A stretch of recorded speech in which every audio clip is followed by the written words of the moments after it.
ताज शरिया ने अपने फतवे में ये लिख दिया, तो फतवा तो आला ताज शरिया ने 40 साल पहले दिया था। ये नबी हर महफिल में तशरीफ लाते हैं, जरूर तशरीफ लाते हैं, ये सुन्नियों का अकीदा नहीं।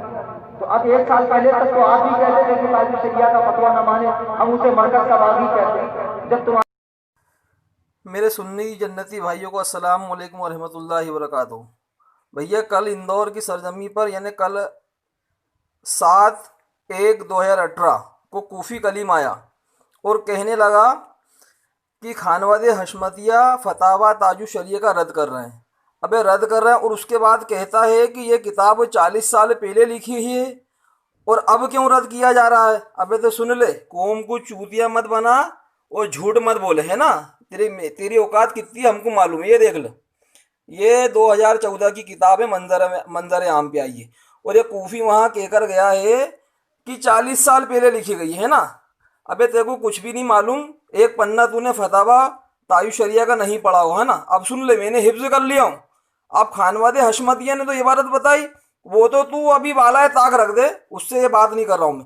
अब देख तू दूसरी इबारत सुन लो। और मेरे अजहरी भाइयों से भी गुजारिश है कि भैया देखो, पीर की मोहब्बत अपनी जगह, लेकिन पीर की मोहब्बत से बढ़कर सरकार मदीना सल्लल्लाहु अलैहि वसल्लम से मोहब्बत करना, है ना। उसके बाद ये कहता है कि ताजु शरिया ने तो पहले ही फरमा दिया है कि जहाँ बानी अता कर दे भरी जन्नत हिबा कर दे, तो वो सरकार को बेबस कैसे कहेंगे। अबे अजहरी मियाँ को तो ज़िंदगी भर तारीफ़ करना पड़ेगी, इसमें अजहरी मियाँ की कोई तारीफ़ नहीं कि सरकार की तारीफ़ कर रहे हैं ना।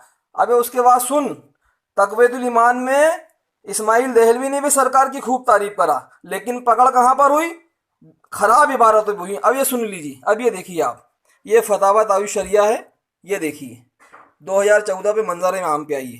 अब मैं इसके पन्ने पलटाता हूँ, ये देखिए, कसम खुदा की दिल की खिड़कियों खोलो।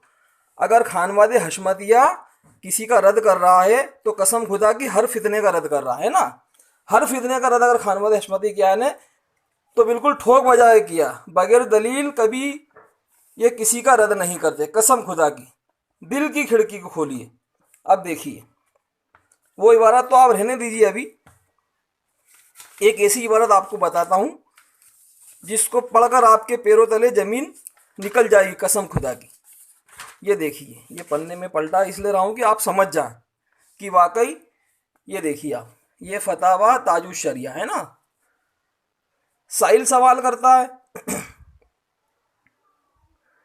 सुन्नी सहीहुल अकीदा आलिम ने जानबूझकर देवबंदी लड़की से निकाह किया और वो अपने ससुराल आना जाना भी करता है और उससे औलाद भी हुई है, तो क्या इसके पीछे नमाज जायज़ है या नहीं, है ना। अब देखिए, इसका ज़िबिया खाना और सलाम व कलाम करना जायज़ है या नहीं, है ना। और जामा मस्जिद का इमाम है और नमाज जुम्मा सिर्फ इसी मस्जिद में होती है और करीब में कोई मस्जिद नहीं जिसमें नमाज जुम्मा होती हो, तो क्या इस सूरत में नमाज जुम्मा इसके पीछे पढ़ना बेहतर है या नहीं, है ना। मुदल्लल बयान करिए। अब देखिए, ये है 185, ये देखिए 185 जिल्दे सानी, है ना।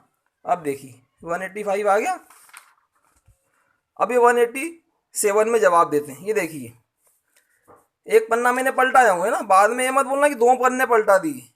5 नंबर का सवाल है, 5 नंबर का सवाल है, इधर कोई नंबर नहीं, 2 3 4, ये 5वें पे जवाब देते हैं। अगर ये वाक़या है और शरअन साबित व मुश्तार है तो वो शख्स फासिक व मुअल्लिन है, इसकी इब्तिदा में नमाज पढ़ना मना है और उसे इब्तिदाए इस्लाम मकरूह व ममनू है ना। ये दुर्रे मुख्तार, कसम खुदा की, क्या मेरे आका हैं, यानी जो दुर्रे मुख्तार लिख के चलेगा, इन्होंने तो यहाँ लिख दिया, उसका हवाला पेश कर दिया। अब देखिए, फंसते हमेशा ये है ना, अगर मगर में फंस जाते हैं बेचारे। अब देखिए, अब आगे फरमाते हैं, मगर इसके हाथ का ज़िबिया जायज़ है, बोलो माज़ अल्लाह, जबकि आयज़ु बिल्लाह बदअकीदा ना हो। अबे तो साहिल सवाल तो यही कर रहा है कि सुन्नी सहीहुल अकीदा आलिम है और जानबूझ करके देवबंदी लड़की से शादी करता है। अब आगे सुनिए आप, अलबत्ता इससे ज़िबिया ना कराए कि इससे मुकाता का हुक्म है और जुमे की नमाज अगर किसी पाबंद शरा के पीछे ना मिले तो इसकी इक्तिदा मजबूरी कर सकते हैं, मतलब मजबूरी में नमाज पढ़ सकते हैं। अब आला तो फरमाते मन शक है ना, इनके कुफ्र में जिनने शक किया वो खुद काफिर। अब देखिए कसम खुदा की, अब एक इबारत और आपको बताता हूँ, ये देखिए इबारत सुन लीजिए, आप देख भी लीजिए, आप कसम खुदा की, दिल की खिड़की को खोलो, बस तासुब का ऐना हटा लो, दिल की खिड़की को खोल लो, है ना, कसम खुदा की। देखो अब आगे देखिए आप, साहिल सवाल करता है, हुजूर मिलाद शरीफ में कब तशरीफ लाते हैं? साहिल का सवाल है कब तशरीफ लाते हैं, मतलब साहिल को मालूम है कि सरकार मिलाद में तशरीफ लाते हैं। अब कब लाते हैं ये उनसे पूछ रहा, शुरू में लाते हैं, बाद में लाते हैं, बीच में लाते हैं, कब लाते हैं, है ना। और जिस वक्त आते हैं तो आपको कैसे मालूम होता है, मुदल्लल बयान कीजिए। अब देखिए यहाँ पर इन्होंने क्या किया, ये देखिए लिखा है मदारुजुन नबुवा, है ना, मदारुजुन नबुवा का इन्होंने हवाला पेश करके यहाँ पर तो ये पूरे बच गए। ये वीडियो आपको बना देता हूँ, आप पढ़ सकते हैं इबारत, है ना, पढ़ने की ज़रूरत नहीं।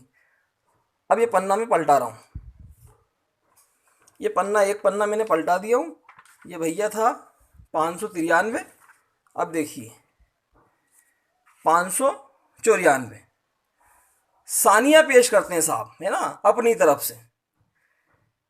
इसकी बुनियाद इफ्तिरा पर है, बोलो माज़अल्लाह। इफ्तिरा के मायने होते हैं झूठ के, इसकी बुनियाद, है ना, किसकी बुनियाद, यानी मिलाद की बुनियाद, है ना। साहिल का सवाल यही है, इसकी बुनियाद इफ्तिरा पर है कि सुन्नियों पर यह बहतान रखते हैं कि सुन्नियों का अकीदा है कि हुजूर अलैहिस्सलाम मिलाद में तशरीफ़ लाते हैं, हालांकि अकीदा सुन्नियों को नहीं, माज़अल्लाह। अबे मेरी तो उम्र ही निकल गई, मैं तो सुनते आ रहा हूँ सरकार मिलाद में तशरीफ़ लाते हैं, और कसम खुदा की एक पूरा इसमें बाब है फतावा रजू शरीफ में कि सरकार मिलाद में कब कब तशरीफ़ लाते हैं, है ना। अब देखो, अबे कूफी कलीम देखो कुछ भी नहीं मालूम, सुन ले बात, तू पीर की मोहब्बत में इतना उचके मत, सरकार की मोहब्बत में बोल बेटा, अगर तेरे को बोलना है तो, है ना।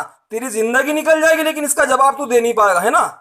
और सुन ले मेरी बात, चाहे तो मेरा नंबर लिख ले, नोट कर लेता हूँ, है ना, और नंबर अगर लिख दिया तो सुन ले, तेरे पैरों तले जमीन निकल जाएगी, है ना।